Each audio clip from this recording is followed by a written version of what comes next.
Hello साथियों, welcome to young minds academy. स्वागत है आप सभी का आपके अपने प्यारे से चैनल यंग माइंड्स एकेडमी में। तो हम लोग बात कर रहे थे एपी के सेकेंड लेसन यानी 5.2 की, जिसमें हम लोग 10 और 11 क्वेश्चन पिछले वीडियो में हम लोगों ने सॉल्व किया था।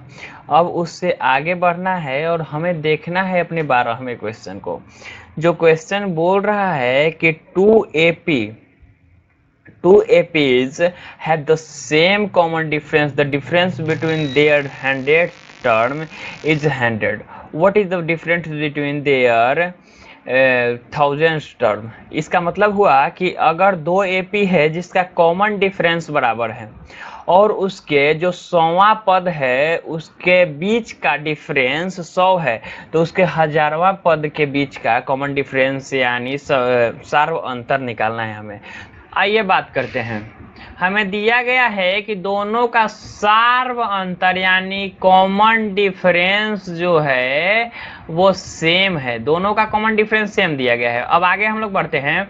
अगर हम लोग दोनों का कॉमन डिफरेंस सेम कर दे यानी पहला एपी प्लस दूसरा एपी, दोनों का कॉमन डिफरेंस हम लोग डी लेंगे। लेकिन यहाँ पे फर्स्ट टर्म की बात नहीं की गई है, इसलिए पहला एपी का फर्स्ट टर्म हम लोग A1 लेंगे और दूसरे एपी का फर्स्ट टर्म को हम लोग A2 लेंगे। तीसरी बात, हम लोग पहले एपी को Tn से डिनोट करेंगे तथा दूसरे एपी को An से डिनोट करेंगे, क्योंकि मैंने पहले ही बताया था कि एपी के जो टर्म होता है उसको या तो An से डिनोट कर सकते हैं या तो Tn से हम लोग डिनोट कर सकते हैं। या तो यहाँ हम लोग एक को An से डिनोट करते हैं तथा एक को Tn से डिनोट करते हैं, जिससे हम लोगों को पहचानने में आसानी होगी, कोई कंफ्यूजन नहीं होगा। तो चलिए आगे बढ़ते हैं। अगर हम पहला एपी का बोल रहा है कि दोनों का अंतर यानी 100वां टर्म जो है यानी T100 minus A100 is equal to 100 है, हमें दिया गया है।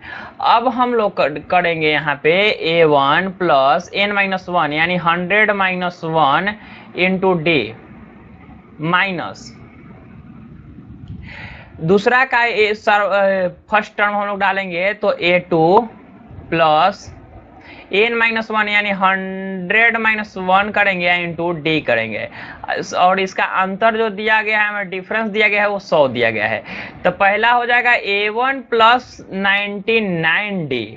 सबसे पहला होगा A1 plus 99D minus A2 minus plus minus minus होगा और 99D यहाँ पे भी होगा इज इक्वल टू 100।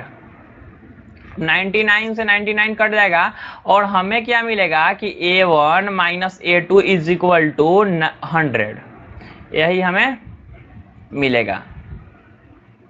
चलिए अब आगे बढ़ते हैं। अब बात कर रहा है कि आप बताइए कि जो इसका 1000वां टर्म है यानी T1000 यानी T1000 माइनस A1000 1000, इसका डिफरेंस क्या होगा?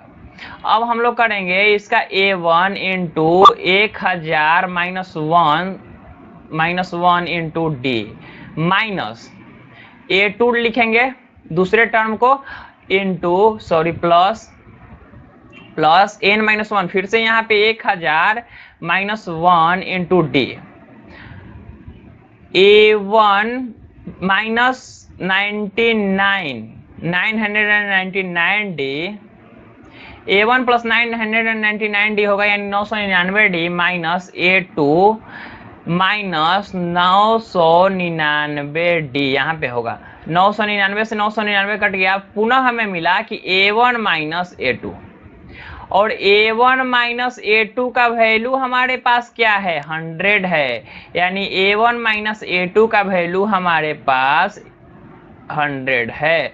तो हम लोग कह सकते हैं कि जो 1000वां टर्म है, सॉरी यहाँ पे 1000 होगा, जो 1000वां टर्म है उसका भी कॉमन डिफरेंस कितना होगा तो 100 ही होगा।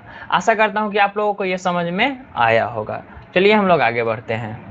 13वां क्वेश्चन कह रहा है कि how many 3 digit number are divisible by 7।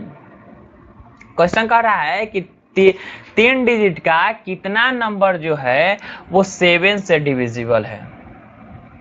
तो हम लोग इसको बनाने के लिए हम लोग कर क्या सकते हैं, सबसे पहले निकालेंगे कि पहला टर्म कौन सा है, दूसरा टर्म कौन सा है, इस तरह से हम लोग एपी तैयार करेंगे और फिर निकालेंगे कि लास्ट नंबर कौन सा है जो 7 से डिविजिबल है। पहला निकालेंगे, दूसरा निकालेंगे, तीसरा निकालेंगे, उसी तरह से फिर लास्ट वाला निकालेंगे कि कौन सा नंबर जो है लास्ट वाला वो 7 से डिविजिबल है, वो भी 3 डिजिट का।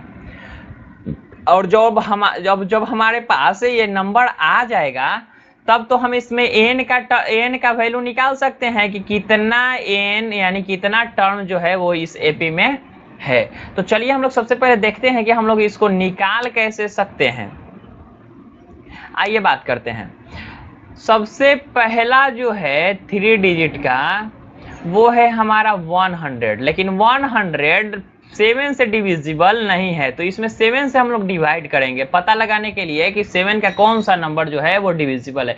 ऐसे तो हम लोग आसानी से कह सकते हैं कि 105 जो है वो 7 से डिविजिबल है, लेकिन हम लोग समझते हैं कि 105 आखिर, और अगर इससे टफ अगर क्वेश्चन आएगा तो हम लोग कैसे निकालेंगे कि 7 से कटने वाला कौन नंबर है। तो 7 से इसमें हम लोग डिवाइड करते हैं। 7 से अगर डिवाइड करें तो एक बार में लगाएंगे तो यहाँ पे होगा हमारा 7 और नीचे में होगा 3। अब यहाँ पे एक 0 उतारेंगे और साथ में 4 से फिर लगाएंगे तो 28, यानी हमारे पास 2 बचा। अब ये 2 जो बचा इसी पे सारा हमारा गेम है, इसी को हमें समझना है। अभी हमारे पास 2 है, अगर इसमें हम लोग 5 और जोड़ देते, अगर इसमें 5 और जोड़ देते तो यहाँ 7 होता और 7 क्या हो जाता, ये जो 7 है वो 7 से डिविजिबल हो जाता, यानी ये संख्या पूरी तरह से कट जाता। तो हम लोग 100 में 5 जोड़ देंगे, यानी 105 जो है वो हमारा डिविजिबल है 7 से। दूसरा नंबर होगा 112, तीसरा नंबर होगा 119। अब लास्ट वाला नंबर हम लोग देखेंगे कि लास्ट में कौन सा नंबर जो है वो डिविजिबल है 7 से। सबसे अंतिम नंबर 3 डिजिट का होता है 999।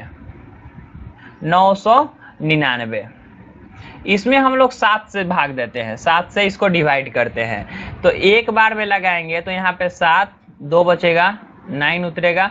4 बार में लगाएंगे 28, एक बचेगा 9। और फिर से इसमें हम लोग 2 बार में लगाएंगे तो 14, यानी 5 बचेगा। हम लोग कह सकते हैं 5 बच गया, तो अब इसमें हम जोड़ नहीं सकते हैं। यहाँ पे बचा तो हम लोग जोड़ दिए, लेकिन यहाँ पे जोड़ नहीं सकते। यहाँ पे +2 करेंगे तो हमें पता चलता है कि 5 और 2 7 हो जाएगा, तो हम लोग इसको काट देंगे।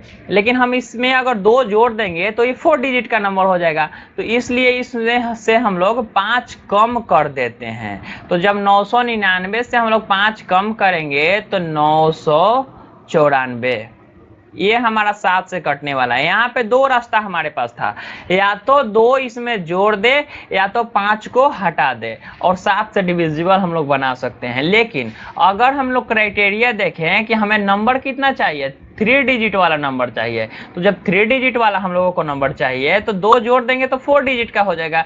इसलिए हम लोगों ने पीछे किया और 5 को हटा दिया, तो 994 हमारे पास। तो यहाँ पे हम लोग 994 हम लोग डाल दिए। अब n का वैल्यू हम लोग निकाल देंगे और हमारा आंसर हमें मिल जाएगा। तो चलिए हम लोग आगे बढ़ते हैं।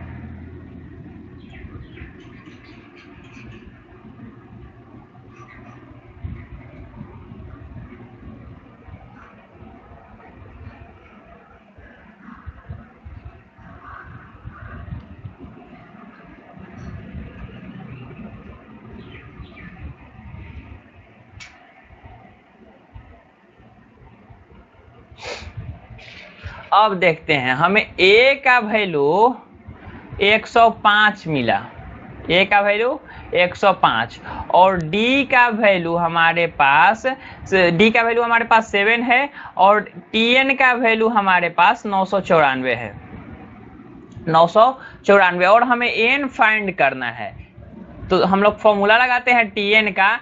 tn is equal to a plus n-1 into D, हमें फॉर्मूला मिला। अब tn का वैल्यू हम लोग पुट करते हैं तो 994 हमें tn का वैल्यू मिल गया, इज इक्वल टू a का वैल्यू 105 इंटू सॉरी प्लस यहाँ पे n-1 इंटू और d का वैल्यू यहाँ से हम लोग 7 डालेंगे। अब 105 को इस तरफ ले चलते हैं, तो 105 इधर प्लस में है तो उधर जाके माइनस में होगा, तो 994 माइनस 105 इज इक्वल टू 7 से एक बार n में गुना करेंगे तो 7n और एक बार -1 में गुना करेंगे तो -7। इसके बाद अब हम लोग अगर इस वाले को घटाएं, अगर इसको घटाएं तो यहाँ पे होगा, अगर 14 में से 5 को घटाएंगे तो 9, 8 और यहाँ 9 में से 1 घटेगा तो फिर से 8 is equal to 7n minus 7। अब अगर 7 को इस तरफ भेजें तो 8, 8, 9 और 7 उधर माइनस में तो इधर जाके प्लस में इज इक्वल टू 7n।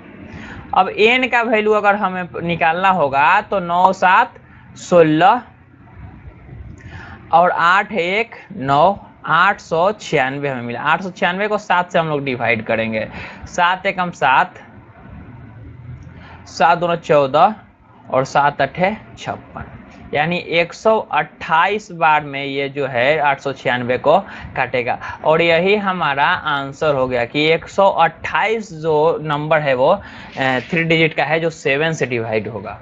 तो चलिए हम लोग अब आगे बढ़ते हैं। 14 नंबर क्वेश्चन बोल रहा है कि how many multiplies of 4 lies between 10 and 250, यानी कह रहा है कि 4 का गुना होने वाला यानी 4 से कटने वाला कितना संख्या 10 और 250 के बीच में है। 4 से कटने वाला कितना संख्या जो है वो 10 और 250 के बीच में हमें है। तो पहला संख्या तो 4 के अगर 3 बार गुना करेंगे तो 12, 16 और 20। लास्ट वाला संख्या हमें निकालना है, तो वही है जो 4 से कटने वाला है। तो वही पुराना हम लोग फॉर्मूला अपनाएंगे, 250 को हम लोग डिवाइड करेंगे 4 से। 250 को जब 4 से डिवाइड करेंगे तो 6 बार में 24, 1 बचेगा 0, 2 बार में 2 बचा।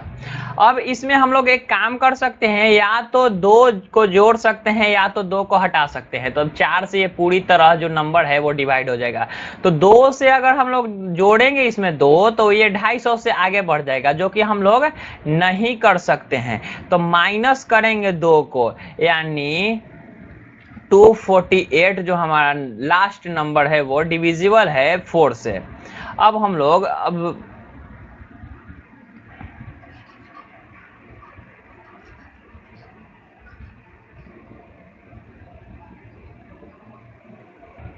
हमारे पास AP मिल गया।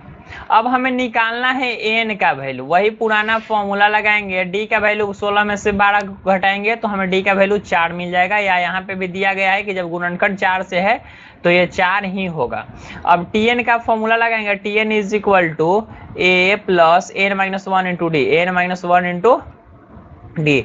tn का वैल्यू डालेंगे 248 इज इक्वल टू a का वैल्यू 12 प्लस n का वैल्यू हमें नहीं पता है -1 इंटू डी का वैल्यू 4। अगर अब हम 12 को इस तरफ भेजें तो 248 माइनस 12 बराबर 4 से n में गुना होगा तो 4n होगा, और 4 से -1 में गुना तो -4 हमें पता है। अब आगे बढ़ते हैं, अगर इसमें से इसको घटाएंगे तो 6, 4 में से 1 जाएगा 3 और 2, 236 इज इक्वल टू 4n-4। अब इस वाले 4 को भी इस तरफ भेजेंगे तो 236, उधर माइनस में तो इधर प्लस में इज इक्वल टू 4n। अब यहाँ से अगर n का वैल्यू हम लोग निकालना चाहे तो 236 और 4 अगर जोड़ेंगे तो 240 हमें मिलेगा, और इसमें 4 से भाग देंगे तो 60 बार में कटेगा, यानी n का वैल्यू 60 है। यही हमारा आंसर हो गया कि 10 और 250 के बीच 4 से कटने वाला नंबर 60 है, यानी 60 नंबर है 10 और 250 के बीच जो 4 से कटेगा। तो आशा करता हूं कि आप लोगों को ये सारी क्वेश्चन समझ में आई होगी। तो मिलते हैं नेक्स्ट वीडियो में इसके नेक्स्ट क्वेश्चन के साथ, तब तक के लिए धन्यवाद।